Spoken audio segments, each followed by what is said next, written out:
Okay, everyone, let's go ahead and get started. I think we got most of our signups and our guests in our classroom here. So again, really excited to bring this information to you. Again, my name is Jason Maida. I'm with American Pacific Mortgage. We get a chance to teach classes like this once a quarter for our Sac State alumni group. We also broadcast these classes all throughout the country. So in case you don't get a chance to, or have maybe friends or family members that are maybe thinking about home ownership, and maybe after you've attended tonight's class, you might think this might be some great content that they would enjoy. We'd love to have them attend one of our classes. Tonight's class is going to run just about an hour. So as you probably heard earlier, we're going to make this a very interactive session. So as I roll through tonight's content, really encourage you to ask questions, and we'll try to get through all of those questions tonight. We'll also carve out some time at the very end of tonight's class to answer any follow-up questions you might have. If you do have a question, feel free to just drop it in the chat. Myself and my colleague Ken Fleck will be answering some of those questions on air, and then we'll try to get through those as best as possible. So let's kind of talk a little bit about, and actually before we talk about tonight's content, just a little bit about our organization and our partnership with Sac State. So American Pacific Mortgage is a Sacramento-based mortgage lender. We're a direct lender, and as part of our mission in serving in home ownership, we teach classes like this across the country. So like I said earlier, if you enjoying tonight's presentation, you want to have maybe a friend, family, or coworker comes check out some of our content. We teach these classes generally once a week, and we bring this to our Sac State alumni partnership once a quarter. In tonight's class, we're going to kind of talk about a variety of different things as it relates to home ownership. So whether you're thinking about this being a goal for maybe this year in 23, or maybe even beyond in 24 and 25, we want to give you all the tools and the resources you need on that path towards home ownership.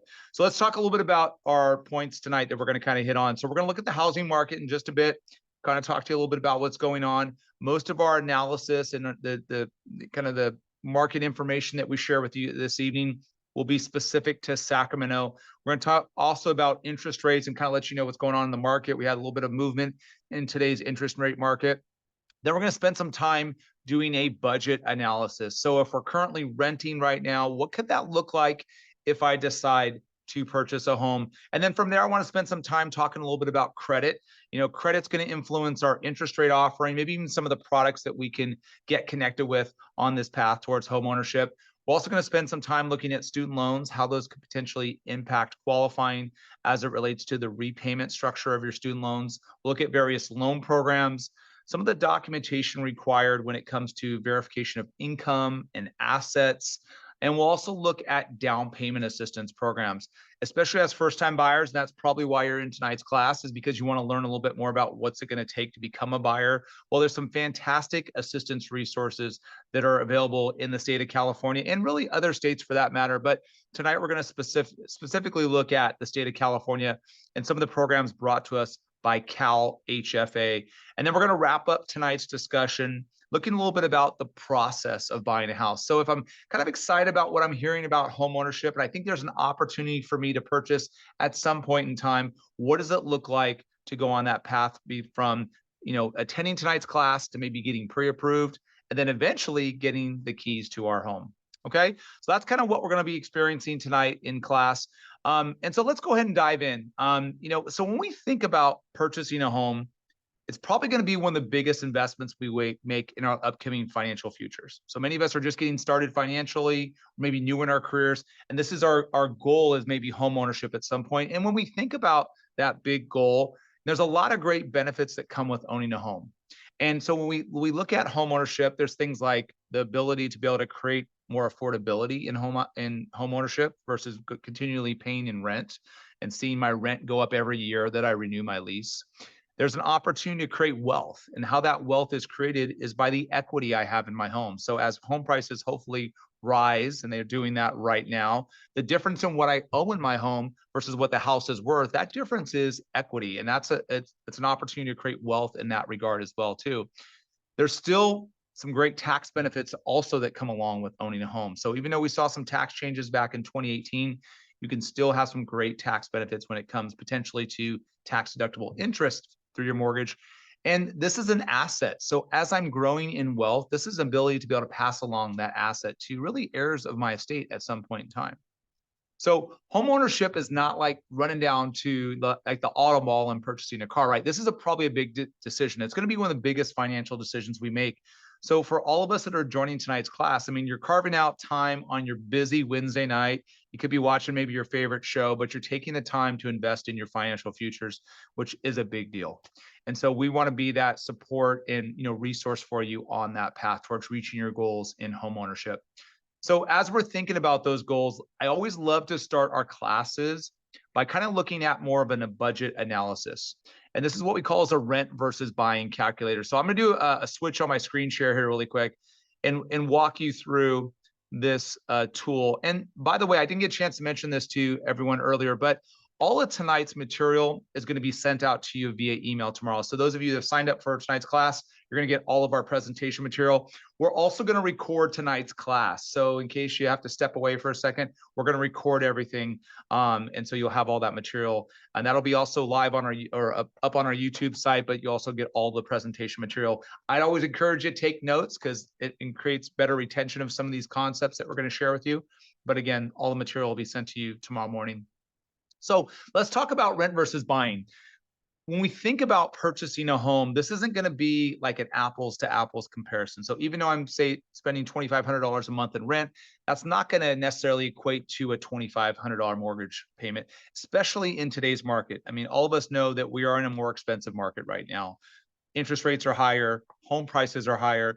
So, it's not going to necessarily be an apples to apples comparison, but I think we also got to look at the benefits that come along with home ownership. And for some of us tonight, maybe home ownership needs to be more of a long-term goal, but it's our mission really as we go through this class is to really give you all the tools, resources, so you can help make the best possible financial decision. So let's kind of take a look at this rent versus buying calculator. We've already kind of pre-filled in some of these fields.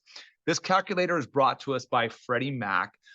Freddie Mac, when we think about Freddie Mac as an organization and Fannie Mae as well, we're thinking about more conventional products. Those account for about 60 to 70% of all originations across the country. Okay, so this is a tool brought to us by Freddie Mac. So let's walk through a quick analysis here. So let's assume that we have monthly rent of about $2,500 a month, right? And I know for those of us that reside in Sacramento, or maybe we're joining from the Southern California or Bay Area markets, that might look a little bit different. We totally understand that. But let's just, for argument's sake, put in $2,500.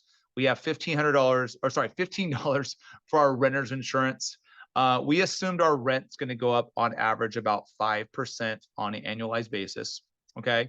And then we're going to drop into the home purchase field. So let's assume we're going to buy a house of about $450,000. I know that's going to look a little bit different depending on where your goals are for home ownership and the location you want to be. We're going to assume a minimum down payment of 3%, or that would be $13,500. Now you're going to learn a little bit more about programs in just a bit, but the minimum down payment on a conventional loan is 3%.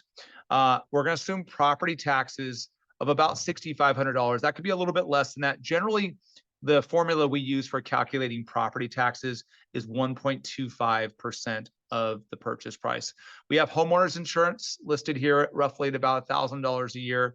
And then we have maintenance costs. So of course, for buying a brand new home, maybe those maintenance costs might be a little bit lower. For buying a resale home, especially a little bit of an older home, those maintenance costs might be a bit higher. But we factored in $1,000 a year in maintenance costs. And then we have loan information. We have a 30-year fixed mortgage, which you're going to learn a little bit more about in just a second. Interest rate of 7.5%.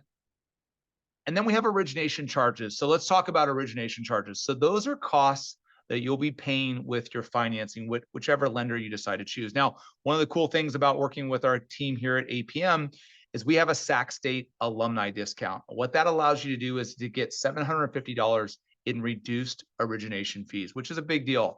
And so that's a benefit we pass along to our alumni network. And then we have discount points. Discount points allow you to obtain a lower interest rate by paying additional cost. Those costs are called points. And a point is equal to 1% of your loan amount. So let's say I'm financing $400,000. 1 point would be 1% of that loan amount, or $4,000. Generally, 1 point would equate to a 0.25% reduction in my interest rate.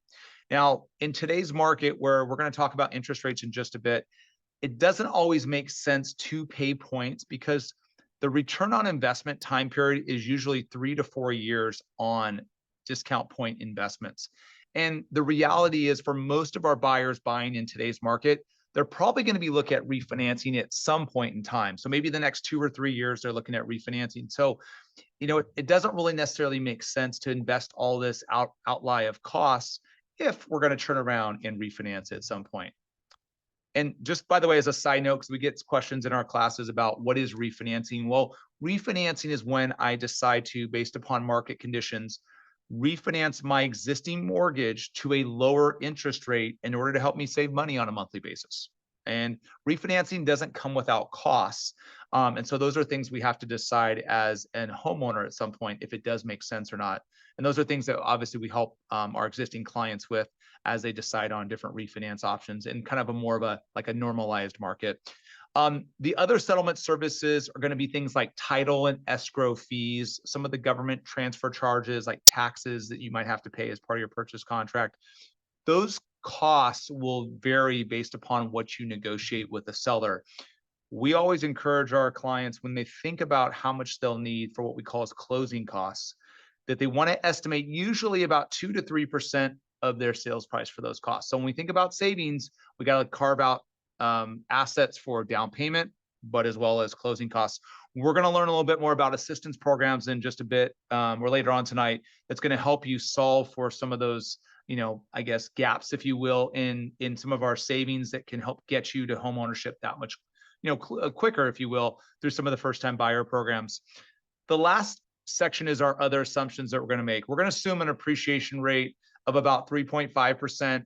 Some of our early projections for 2024 in the housing market is for a 5% projection of increase of values next year, but we're going to put in 3.5.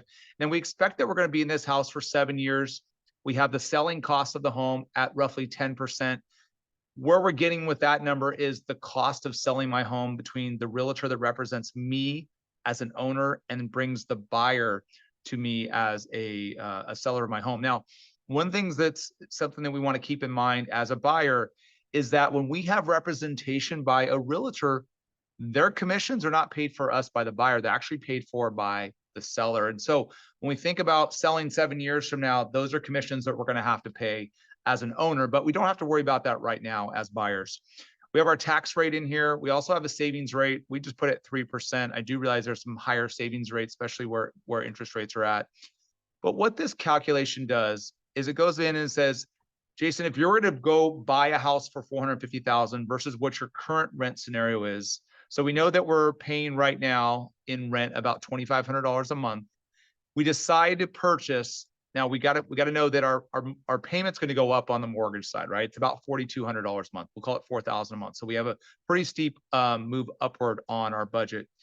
Now, that trade-off we have to look at is that our budget's going to go up, but the trade-off is the opportunity over 7 years to have appreciation in my home, the potential tax benefits. So to go back to my point of, it's not an apples to apples comparison. It truly isn't, because it's hard to say, I'm going to pay $2,500 in rent, so I'm going to pay $2,500 in mortgage. One is our purchasing power would be a lot less, but we need to really factor in the ingredients or the benefits, if you will, of owning a home versus continuing to rent. So this is what that calculator allows us to do. I would encourage you guys, if you have some time, once you get our presentation material tomorrow morning, maybe do your own calculation. I think it's great to walk through that exercise, but we'll certainly help you through that as well as part of a consultation, which you're going to learn a little bit more about in tonight's class. All right, so that's our rent versus buying calculator. Now let's kind of switch gears. I'm going to talk a little bit about the housing market right now. We're going to look specifically at the Sacramento market. And for those of you that are doing your searches on Zillow or maybe Redfin, so you're probably kind of seeing what's going out there with sales prices. Well, I think it's really important to understand, why are we at this price level right now? And it's kind of more of a leveling, maybe a little bit of an uptick. We're hearing projected prices going up 5% into 2024. Really, what we're experiencing in today's market right now is really just a lack of inventory. And when you think about it, a lot of the existing homeowners that are owners today, right, probably refinanced in the lowest rate levels we've ever seen in 2021. So a lot of existing homeowners have 2.5% interest rates. and don't necessarily want to trade in those rates for today's market rate by cashing out their equity, going in and maybe taking on a higher monthly payment. So we have a little bit of a backlog, if you will, when it comes to inventory in the market. Now, I think that's starting to free up a little bit. Some sellers are having to make, economic decisions of maybe cashing out right now. Maybe it's because it's retirement, or maybe they just need to because, it's just not an affordable situation for them right now. But there's also other buyers looking at new home construction. So new home construction is also backfilling some of our inventory challenges in today's market. But this kind of what it looks like in Sacramento is not any different than what we see in the Bay Area markets, LA, Orange County, even markets that we serve all across the country. Really, the country has a challenge with the amount of inventory. Now, we are going into some seasonality with the winter months right now, which traditionally is not as busy from a home buying perspective, but I do think we're going to start to see more inventory, and maybe more inventory sit on the market a little bit longer, but there's still some significant demand out there in today's housing market. So it's really still keeping the market level, if not pushing the market up, because lack of inventory, high demand is still keeping prices stabilized, as well as even pushing them up, even though we're in a high interest rate environment. So interest rates today touched on about 7.6, even 7.75. What's fueling today's interest rates is inflation. And also more now, we're seeing it more lean on kind of the government spending. As many of you know, probably, we had a potential government shutdown that, was averted as of Sunday night, but the government spending is now putting some fear in the economy a little bit. And we're starting to see some of that pressure put on interest rates. You're starting to see some of the treasury yields, like the 10-year treasury, go closer to 4.8%, which is putting pressure on mortgage interest rates. So there's a lot of economic news coming out this week. We're watching that very closely, but we unfortunately saw interest rates move negatively today. But we do see that interest rates will hopefully move into the sixes in 2024. That's some of the forecasts we're getting right now. We're just trying to get a better sense of where is the Federal Reserve going to go with their monetary policy. And so for those of you watching some of this stuff pretty closely, we're trying to really gauge if the Federal Reserve is going to increase the federal funds rate again before the end of the year. There's talk of that they're done for this year, but we just haven't seen kind of the proof is in the pudding, right? We're trying to see exactly what happens, because there's still some concerns in the market of where interest rates are at currently right now. Now, let's just really quickly back up to see how we got here. So interest rates around the 7.6 to 7.75 range. This gray bar represents the start of the pandemic. And obviously, we saw interest rates go to all-time lows at, right around 2.5 to 2.6%. But inflation is really what's driven the latest the latest interest rate level. So the Federal Reserve, trying to combat inflation, have raised the federal funds rate. And now we're hopefully getting to the end of that at some point. There's kind of a little bit of back and forth if we're at the end of that. But like I mentioned earlier, government spending is now putting some pressure on interest rates. So that's something we obviously have to watch really carefully as we coach our clients in home buying and developing home buying plans. But I think it's important also to understand what goes into an interest rate, because interest rates are kind of brought to us not just by here's the rate, here's a one size fits all, but there's ingredients to interest rate. Credit score plays a factor, the type of product that we're going to look into, how much I decide to finance, what my down payment looks like. Even the term of my loan can have an influence on my interest rate. And as you heard earlier, there's opportunities to help bring down that interest rate by paying points. So just as a refresher here, 1 point or 1% of my loan amount equates to about 0.25% reduction in interest rate. But keep in mind, those pay downs of interest rate usually take about 3 to 4 years to break even. It's really our mission and really job to help kind of guide you through what product makes the most sense for you. We do consultations throughout the day. I work one-on-one with clients trying to figure out the right scenario for them and designing the right product. And so that's something we'll kind of help you through as part of developing your home buying plan. Okay. All right, before I get into credit, I just want to open it up to the audience. We haven't had any questions on air yet. I just want to make sure that if you do have any questions in tonight's class, feel free to drop them in the chat. I'll do my best to answer those on air, or Ken will get a chance to respond in through the message. So, feel free to ask us any questions that you might have, and we'll get those answered for you as quick as possible. So let's talk a little bit about credit. There's usually kind of two challenges for our buyers in designing home buying plans. It could be just lack of resources for assets, or it could be credit. And that could just be a variety of things, whether I've had some past challenges with credit, or maybe I'm a little overextended, or maybe my student loan debt's a little higher than I would like it to be. But those are usually two of the challenges. And so it's really, what we want to try to do is help kind of coach you through credit to make sure we're in the best possible position. Because as you just heard, credit and ultimately your score will influence your interest rate and the product offering that you have as a future home buyer. So let's talk a little bit about credit, and let's first kind of look at how is credit weighted when it comes to the score. So I'm going to kind of draw your attention to this little score calculation over here. 15% of the score is going to be how long have I had credit? So the more mature my credit file is, the better my credit score could be potentially. So that's 15% of the weighting. So if I've only had my score or my credit active for, let's say, 2 years versus somebody that's had it for 20 years, that 15% will help obviously improve my overall credit score rating. So there's nothing much we can do more than that, than just simply, if we have a newer credit file, is continue to pay on time and let that credit profile grow over the course of time. Now, the next section is going to be in-use credit or new credit I'm trying to access. That's 20% of the weighting. So when we think about that category, that's going to be how many new accounts am I trying to gain for my credit file, right? So if I'm opening new accounts, especially in the last 6 to 12 months, those are going to be the biggest impact to my score. Also, inquiries that I'm making on my credit. So hard inquiries specifically. Hard inquiries, we generally want to limit those. Now, there is a hard inquiry rule in place that allows me to shop around with as many mortgage lenders or an auto lender in a 30-day window of time. And it's the equivalent of one credit inquiry hit to our score. Now, one of the cool things about working with our team, not only all the benefits and resources we provide, but we only start with a soft credit score because a lot of our buyers aren't necessarily ready to take the next steps, right? So we want to make sure that we don't put an impact in their score. Now, we have to better understand their credit, and that's where the soft credit comes into play, but we don't want to necessarily have a penalizing move on their credit score.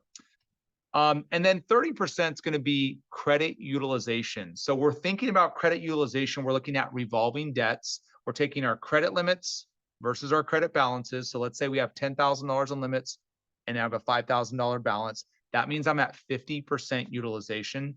So if I've kind of charged a little bit more of my cards, maybe that utilization is 80%. So we want to do our best to bring that below 50%.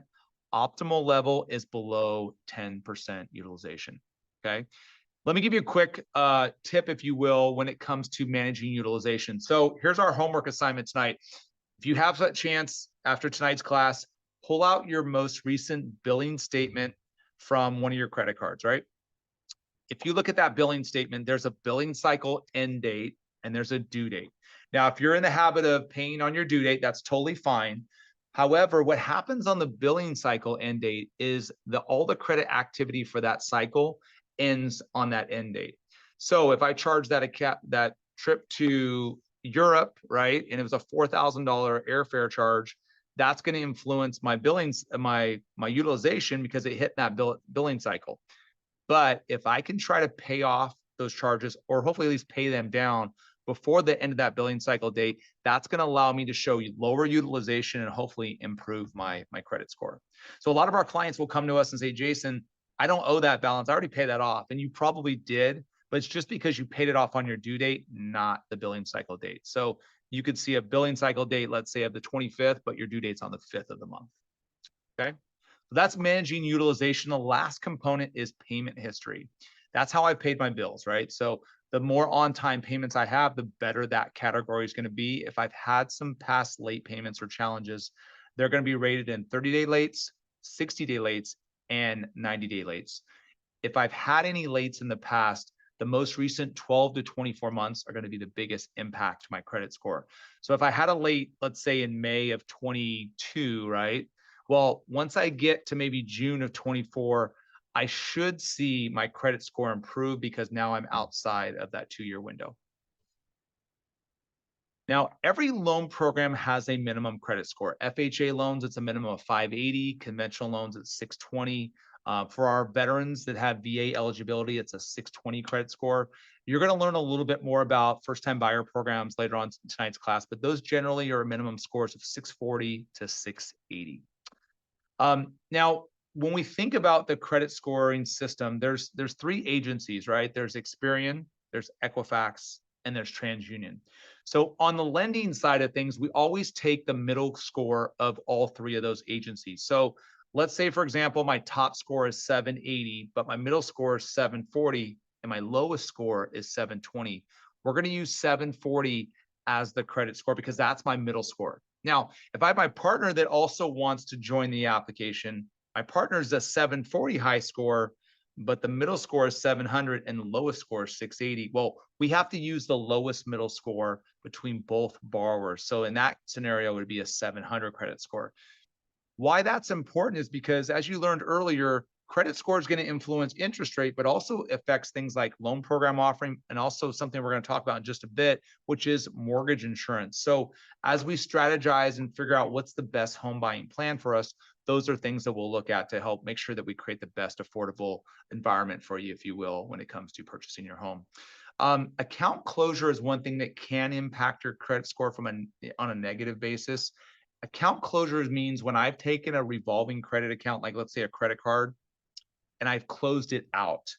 When you close out an account, that actually takes all the great history, the maturity of the account, the great pay history, the higher credit limits, that pulls it all out of the credit modeling. So we would encourage you, before you pay off an account and decide to close it because you don't want to use that card anymore, take a look and make sure that's not one of your oldest reporting accounts, because it could have a negative impact on your overall credit score.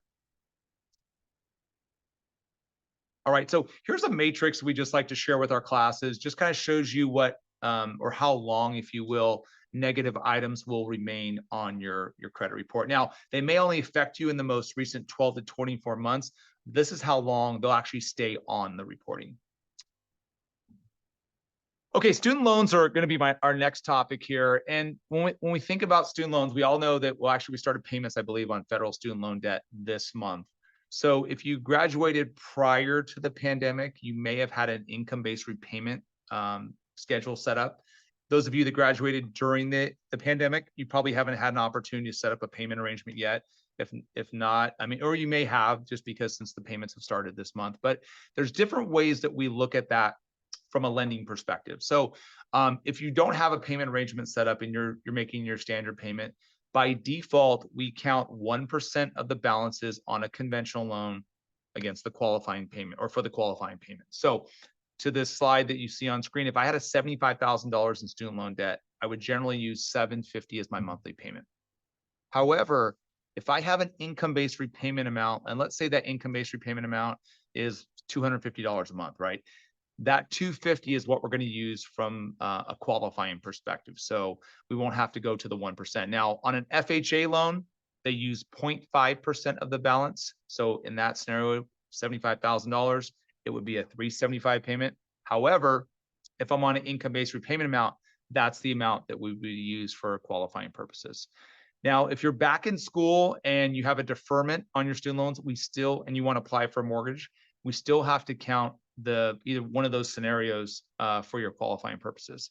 So if you're in forbearance, deferment still requires the student loans to be factored into the overall qualifying. So a lot of our clients think by default it's just 1%, but it really isn't the case. We even have some clients that are maybe in the healthcare profession and they have a forgivable option with a zero payment schedule. That zero payment can still be the payment that we use for calculating purposes, if that's part of the income-based repayment arrangement for that particular client. Okay, any questions from the audience on student loans? I want to make sure that, okay, we had one question pop in. Okay, so we had a question pop in about USDA loans. We're actually going to jump into that in just a second. So I'm going to answer or kind of go through the USDA product. And then if I didn't get that covered for you, we'll definitely circle back and give you more details on USDA. Any other questions I can help answer for our class? Okay, let's talk about loan programs, and I can always backtrack if you do have some questions on previous topics. But These are the 5 core loan programs, including USDA, which one of our guests just asked some questions on. We're going to dive into kind of each one of those products and talk a little bit about, how they're constructed. But these are some of the 5 main products, if you will, when it comes from a lending standpoint. So the first product is a conventional loan. We talked a little bit about it earlier. When we think about conventional loans, Fannie Mae, Freddie Mac loans, about 60 to 70% of all originations across the country. The minimum credit score on a conventional loan is a 620 credit score. Now, on a conventional loan for first-time buyers, minimum down payment is only 3%. Okay.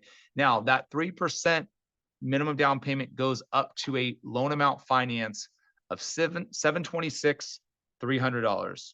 Okay. So that's what we call is the conforming limit. Now, and that conforming limit is set across the country. However, in certain markets that are considered high cost of living markets like Sacramento, of course, the Bay Area, LA County, Orange County, we have higher loan thresholds that you can go up further. But once we cross over the conforming limit amount, the minimum down payment now jumps from 3% up to 5%. So that's kind of what you see on screen here. So we have the max loan amount all the way up to $763,600.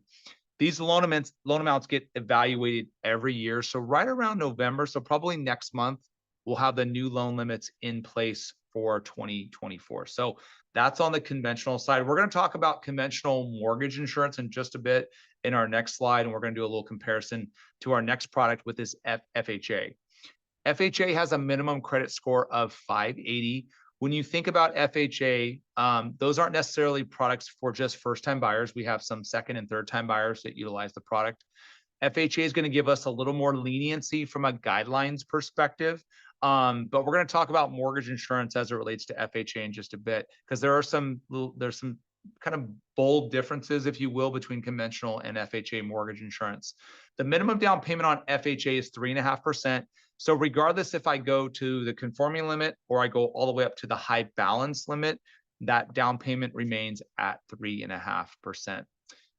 The next product is going to be our veterans product, our VA loans. So those are for our veterans that have eligibility under the product. It's a 0 down payment option. As you heard earlier in our credit section, it's a minimum credit score of 620. The VA product's an amazing product. When we think about the veterans product, it does allow a no down payment option. There's been some changes with the VA product to allow us to extend beyond $1 million at a 0 down payment option. For our veterans that have any type of partial disability, 10% or more, there's a thing called a funding fee that gets completely waived with the VA product. If you're a first-time VA user for the product, it's generally a 2.3% funding fee amount that gets financed into your total amount financed, if you will. Okay. Now, USDA, as we had the question in the chat earlier, USDA is a product for our clients that are choosing to purchase in more kind of a rural area. So some of our mountainous areas, some of our areas up north will qualify under USDA. So the lesser populated areas, and USDA truly stands for United States Department of Agriculture. So there's designated areas that will fit under the USDA criteria. There's generally 2 qualifiers, if you will, for USDA. There's a household income threshold, and there's, of course, the geography, the location of the property. Minimum credit score usually on a USDA product is going to be 620. It also is compatible with the first-time buyer programs, just like conventional FHA and VA products. And we can go all the way up to a loan amount of $763,300. One of the appeals or the kind of the benefits that really kind of get a lot of clients excited about USDA is it's a 0 down payment option. So we see that, especially for clients who are choosing to live in some of those more rural areas. So there's a site on the USDA site that allows you to search what addresses are eligible. So that changes based upon, the population of those areas.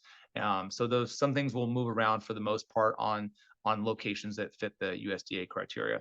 And then finally, jumbo loans. Those are going to be for clients that are looking to finance a little bit more than the conventional or FHA loan limits. So those will generally go starting at 763.01 basically. So right above the high balance limits. Now with jumbo loans, it's generally going to have a much higher down payment threshold. So usually 10 to 15% minimum down payment, higher credit score requirements, usually 680 credit score.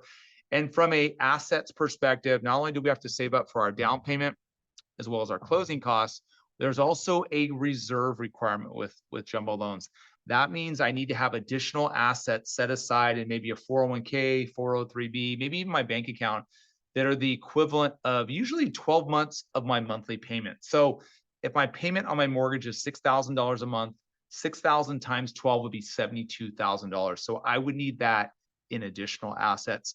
It's not common for our first-time buyers to utilize a jumbo product, but it's always helpful to understand that product because that could be something that you might consider as one of your options. Okay. Okay, so I think this is a question. Let me just answer this question. So what is the minimum credit score for, and I might just need our guest to maybe elaborate more for a paper. I think this person is asking for what's the kind of the top of line credit score that we would typically need for financing. So to optimize your credits or to optimize your product offering and your lowest mortgage insurance, generally it would be an 800 credit score. I think that's what your question is, but forgive me if I didn't answer that question, or if you have to, maybe you want to elaborate a little bit more on that. Okay, so let's talk a little bit about PMI. So that's also known as private mortgage insurance. So when we think about PMI, that will come into play when we put less than 20% down to purchase our home. One of the things, as I discussed with clients about PMI, there's a little bit of confusion out there because some of us may start our home searches on Zillow or Redfin, which is totally fine. But what I find often in my conversations with them is that the payment calculators that you find on those sites aren't necessarily calibrated correctly to what actual PMI costs are. They're generally a lot higher. And so let's talk about PMI because I think it's really important to understand how that's going to factor into some of your home buying options. So on a conventional loan, there is different ways that you can pay PMI. There's a monthly PMI option where you pay that, of course, in your monthly payment. Split MI, where I pay some of that upfront and some of it in my monthly cost. There's single premium, where I decide to basically write a check, so to speak, to buy out the mortgage insurance completely. And then there's what they call as lender paid MI, which honestly doesn't happen a lot right now because interest rates being so high. And ultimately what you do is you take a higher interest rate to completely buy out your mortgage insurance.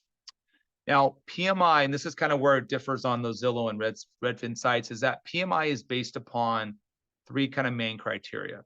There's credit score, down payment, and how much you decide to finance.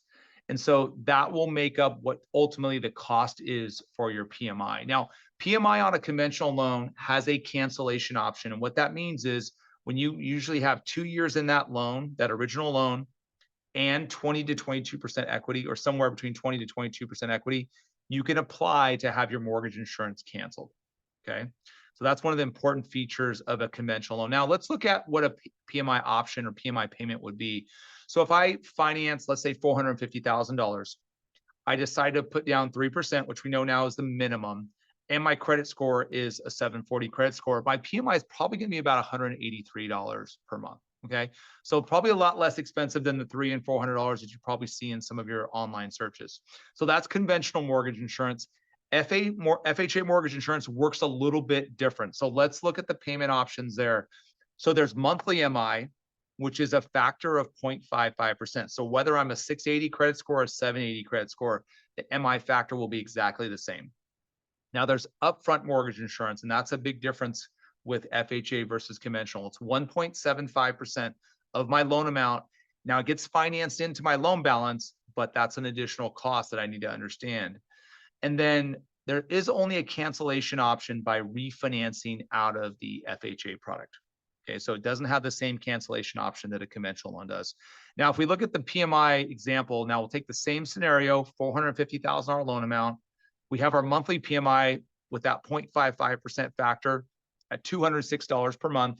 And then we have the upfront mortgage insurance at $78.75. So I'm actually going to finance $457,875 versus $450 on the conventional product. So if we were to step back for a second, we might say, well, you know what, that's really expensive on the FHA product. I don't know if that would be a good fit for me. Well, and that may be the case for some of our clients, but not all clients will qualify in the conventional loan because FHA tends to be a little bit more lenient. So, the credit score minimums are a little bit lower, but FHA will look at things like maybe late payments or past bankruptcies, maybe a collection account. FHA might be a little more lenient or flexible from that perspective, whereas conventional, especially in the most recent 12 to 24 months, may have some challenges with that. So it's really our job to help kind of design the right product that really fits for you based upon your qualifying and ultimately your home ownership goals. Okay. Let me answer quick questions, and then we're going to move on to our next topic. So I guess our guest had just a follow-up question. So to cancel PMI, do we need to refinance after 2 years and have 20% equity? So the answer is no. So on a conventional loan, you have a cancellation option of 2 years. So once you have 2 years in the loan, and then you've accrued 20 to 22% equity, you can simply apply to have the mortgage insurance canceled. Now, you can always refinance if you want to, but it's not a requirement with conventional. FHA, you would have to refinance out of FHA in order to basically move out of the FHA product into more of a conventional loan. And assuming you have 20% equity, you would have to take advantage of mortgage insurance when you refinanced. And so the last question here, and then we'll move on, is why would you ever cancel PMI? Well, PMI is insurance for the lender. There's really no benefit from the borrower's perspective, right? It's not a tax deduction. It's insurance to protect the lender against default by the buyer. So you ultimately would want to cancel that because you want to decrease the amount of your overall monthly mortgage payment, right? Okay, great questions, everyone. Appreciate you chiming in with that. Let's talk about documentation for our home purchase when it comes to income. So we're going to spend some time looking at the documentation. I want to walk through some scenarios with you, probably some questions that you've had around income when you're considering purchasing a home. So first of all, let's talk about documentation. So if I'm a W-2 wage earner, so I'm working for an employer, generally we'll need the last 2 years of W-2s for our verification. And we're going to need the last 30 days of pay stubs. Then we go through a verification process. Usually it's a phone verification and a written verification. Now for self-employed or a 1099 contractor, we're going to have a little more documentation that's required. It's going to have to be the last 2 years of tax returns, some type of profit and loss statement, and then we'll have to verify the business, right, through a business license or maybe even a CPA letter. So documentation a little bit more extensive, if you will, if you're self-employed, as opposed to a W-2 employee. Now, one of the things we hear from clients, which is kind of a little bit of a misconception, if you will, is that a lot of our clients think, well, you know what, I need 2 years on my job to be able to qualify before I take those next steps in home ownership, which really isn't the case. The way the rules work or the guidelines work for financing is I need to have a combination of 2 years of work and or educational history. So one of the examples I give a lot, especially in our alumni classes, is let's say I graduated this spring, right? I graduated in 2023 in spring, and I just started my job, right, in the summertime. Well, even though I haven't been on my job for 2 years, I can use all my undergrad, my 4 years of undergrad, to be able to count towards my educational and or work history to be able to fulfill the requirements for financing. And so a lot of people don't realize that. A lot of things that we also hear is that many folks think they have to be on their job 2 years, especially if they're thinking about transitioning to another job. So again, the rule is 2 years work and or educational history. So let's say I've been on my job with the state for 6 months, but then I have an opportunity to maybe work for maybe a private employer, right? Even though I've only been at my job for 6 months with the state, I can still transition to my new job and use my new wages for qualifying purposes. I don't necessarily have to be on that new job for a certain amount of time. Now, it's a little bit different if I'm a contract employee. So if I get a 1099, then I do have to be with that contract position for at least 2 years. And then we verify the income from a tax perspective. Now, the 2-year rule kind of plays more of a role, especially with clients that have dual employment. So sometimes we see this in the medical field where, let's say I'm a traveling nurse, right? And I work for multiple employers. Well, I have to show that I'm working for both employers simultaneously for 2 years in order to be able to count both sources of income. That 2-year rule also applies if I have a additional source of income. So let's say I work full-time, 40-hour work week job, but then I also drive for Uber, right? So in order for me to count my Uber income, I have to be able to show that I've been able to demonstrate 40 years or 40 hours on the job for my current employment, plus balance 2 years with my side employment, okay? Last thing on income before we move on is if I have a spouse or a partner that's contributing to my household income, but my spouse or partner chooses not to be part of my application for financing, I can't count that income. Only income that's basically noted on the application from borrowers can be used for the qualifying of the mortgage. Okay. Now, when we think about income, there's a calculation that us as lenders go through to determine eligibility, and that's called debt to income ratio. You may have heard of this formula. It's really simple. It's basically looking at your gross monthly income as an applicant versus your outgoing expenses. Now, those expenses don't include my movie expense or daycare expense or my different hobbies that I have. It's only looking at things like credit cards, personal loans, lines of credit, my new mortgage payment, things of that nature are factored into the debt to income ratio. And debt to income ratio is a measurement for qualifying. It's not necessarily an affordability metric. Affordability is going to just be having that conversation with us about figuring out what's the right number for us based upon our current rent versus what we think our cash flow will allow us to support from a new housing perspective. So this is simply just qualifying for the financing. So this is that formula. So it's principal and interest. So PITI here, principal and interest, taxes and insurance for the new mortgage, PMI. So if we get in a position where we're putting less than 20% down, private mortgage insurance.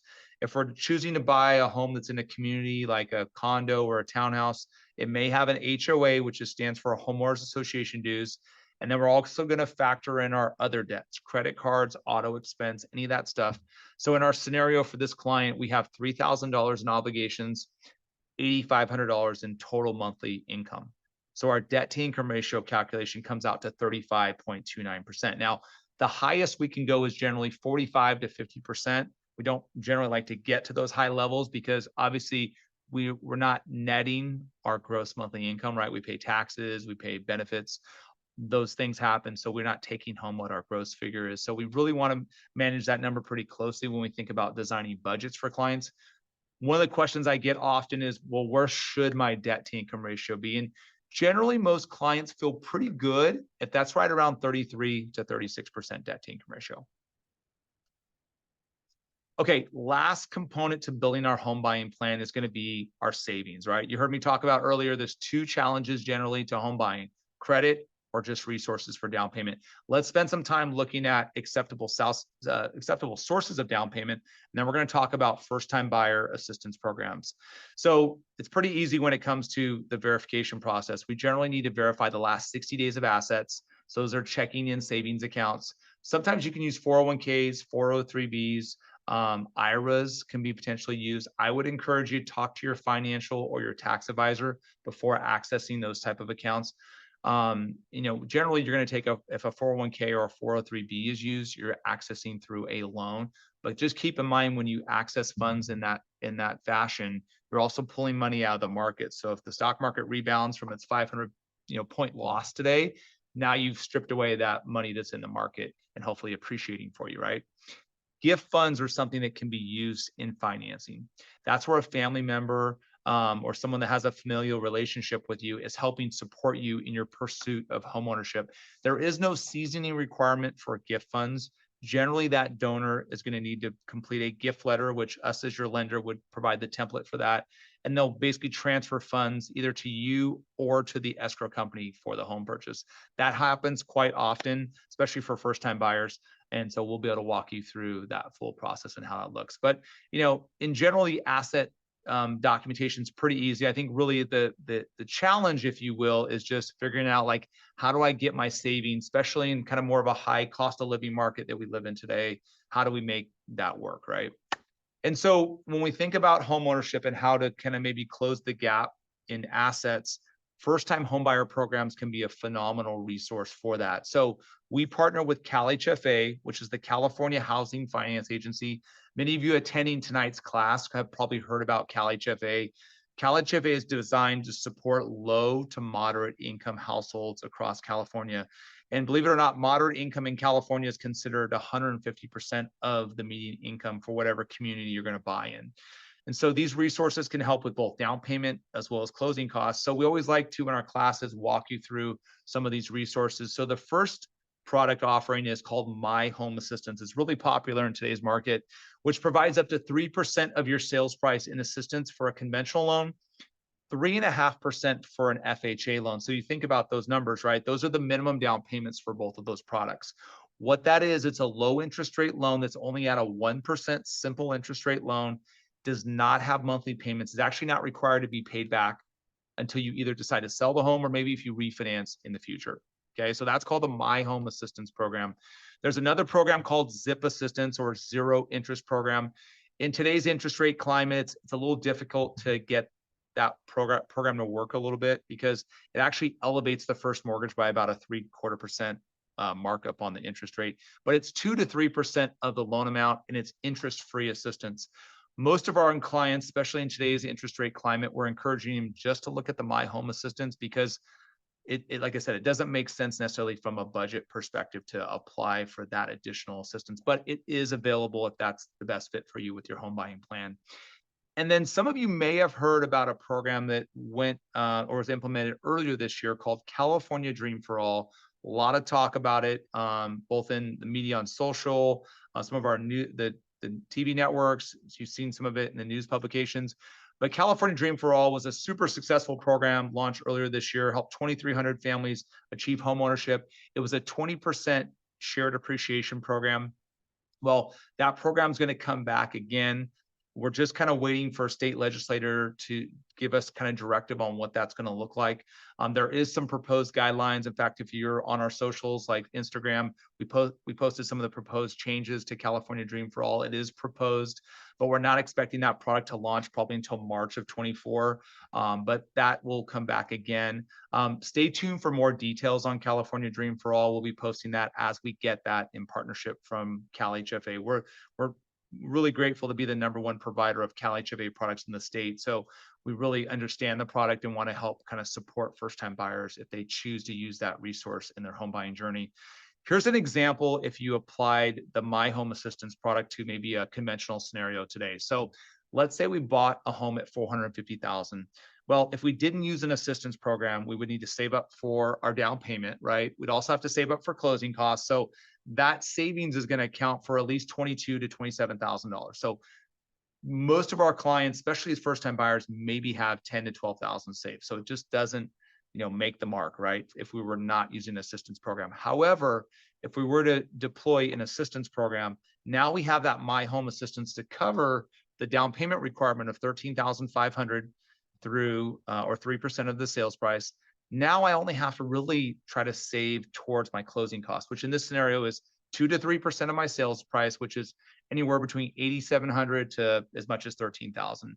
That might be a little bit more attainable for our first-time buyers.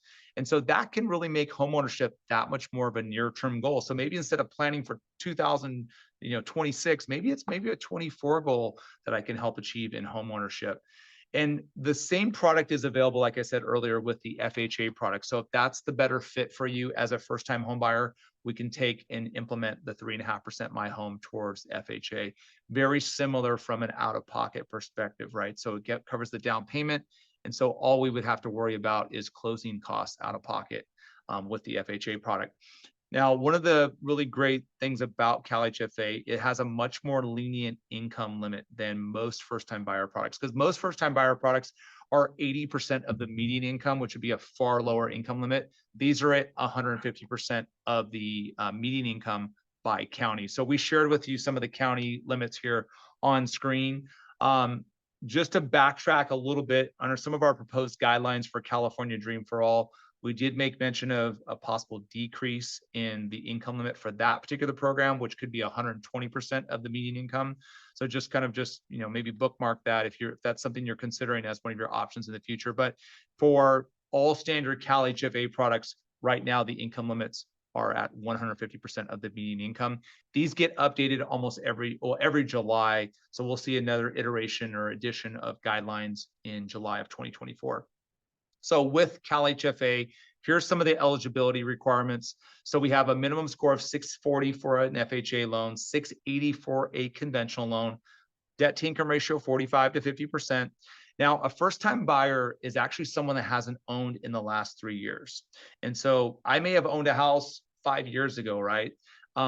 Now, as long as I've been renting for the last 3 years, I'm still considered a first-time buyer. And the income qualifications are based upon the applicant income, not the total household income. So a lot of products will look at all the income that's coming in the household. But for example, if I earn $100,000 a year and my spouse earns 150,000 a year, right? Maybe combined we're over the income limit, but if I apply just in my name, then we can only count that income towards the income limits. And these products are eligible for all types of properties, but it has to be a 1-unit property. So single family homes, condos, townhouses, all of those are eligible under the CalHFA assistance program. At times, manufactured homes can also be available through the program, but they cannot be in a mobile home park. It has to be on land that you actually own. All right.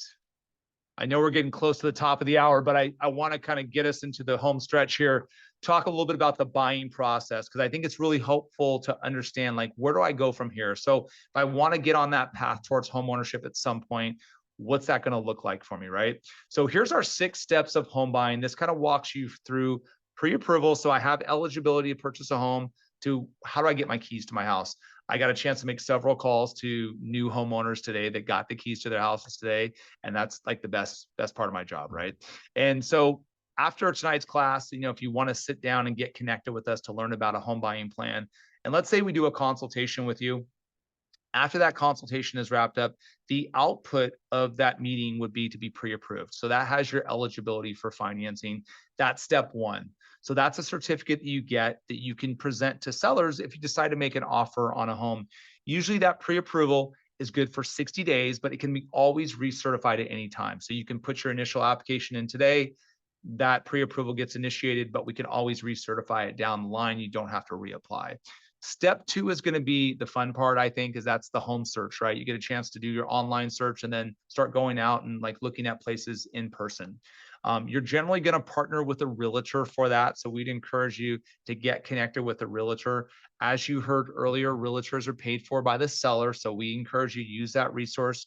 We also have a fantastic network of preferred realtors that are really skilled in first-time buyer programs all across the state. So we can always make that connection if you need that. Now let's fast forward a little bit. Let's say we get pre-approved, we go out and find a house and we want to make an offer, right? Well, that realtor is going to help design that offer for you and submit that offer to the seller for consideration. If that offer gets accepted, then we're going to move to step 3, and that's called entering escrow. That means the seller has accepted our offer and says, you know what, we want to go in and finalize this, right? So when we enter escrow, it's usually a 30-day time period. Now, recently, because of the competitiveness of our market that we face as first-time buyers, we recently instituted a 14-day close period. That's a lot shorter than the 30 days, right? But traditionally, it's 30 days. And that means from acceptance to when I get the keys to my house. Now, what also happens at step 3 is I'm going to be required to make what we call an earnest money deposit. That usually gets deposited in the first 2 to 3 days into the escrow account. It's usually 1 to 2% of the equivalent sales price. And even if you're using an assistance program, those funds will count towards your total out-of-pocket expense. And within 24 hours of your accepted offer, I'm going to give you a call, say congratulations, talk to you a little bit about next steps, and then schedule you for a follow-up consultation with me to make sure you understand how your financing structure is built for you. Now, just to kind of in addition to that, the earnest money deposit, I want to kind of talk through that really quick. The earnest money deposit is protected by what we call is a contingency period. And a contingency allows you in your contract period to do your homework on the house. That includes getting the house inspected. You want to get your loan approved and then get your house appraised, because we want to make sure the home is worth what you're buying it for. Now, in today's market, we're seeing values really supported because of just, there's great data out there. But at times, maybe a home is not worth necessarily what you're purchasing for. So we want to make sure that gets all validated to make sure that you're making a good, sound investment, right? But that usually happens, that contingency period, in the first 14 to 17 days of your contract. In that period, the deposit is completely protected. So if I wrote a $5,000 deposit check, that maintains in escrow or stays in escrow until I've gotten to a place where I feel like I've done my homework and I feel good about where I'm at. Now we're going to get back to that in just a sec, but step 4 is going to be processing and underwriting. That's going to be the administrative process. That's going to be where we verify employment, verify your assets. We have the product design all put together. We've probably locked in your interest rate by that time, especially because of how kind of volatile the market tends to be. Step 5 is going to be your loan approval. So that's where our underwriting team has reviewed everything from an income and asset perspective. They make sure they have issued your approval. It also brings you to the end of your contingency period. And that means now you have to make a decision. If you feel like all the kind of homework that you've done on the property checks out to your satisfaction, then you can sign off on that contingency. That tells the seller that you're ready to go to the final closing stages. But just be mindful that if you sign off on that contingency, that tells the seller that you're all in, right? And so if you change your mind 24 hours later, you could risk losing your deposit. So you want to be careful with that. We're also going to issue to you a final closing disclosure at step 5, and that gives you a 3-day cooling off period before we get to the very final step, which is closing the loan. That is something that's done in person because everything leading up to that point, disclosures, those are all done via DocuSign or e-signature, right? In-person signing happens at step 6. That's when you sit down with a public notary. Takes about an hour, maybe an hour and a half. All the review of documents occurs at that time, and you'll complete your signatures on those documents. You'll also be required to make your final deposit of funds. So whatever funds are remaining owed for your transaction, that's completed via wire or cashier's check at that time. And after that those monies are reconciled, we'll wire in the funds for the financing as well as any assistance programs you're gonna elect. Those monies all get balanced to ensure that you're contributing what you're supposed to as a buyer, and then the seller's receiving the proceeds that they expect. Once all those funds are accounted for, documents get recorded with the county recorder's office. They'll record a grant deed to transfer ownership to you. So we'll get that confirmation. And then the deed gets recorded, which is basically the security instrument to repay the loan. Once we get final confirmation of all that, in fact, we got some of those confirmations today for clients, we get a chance to, celebrate because now we've reached kind of the end of the road, so to speak. Now you become the official owner of the home. Again, like I said earlier, I got a chance to make those calls today and celebrate with our homeowners because it's a big deal, right?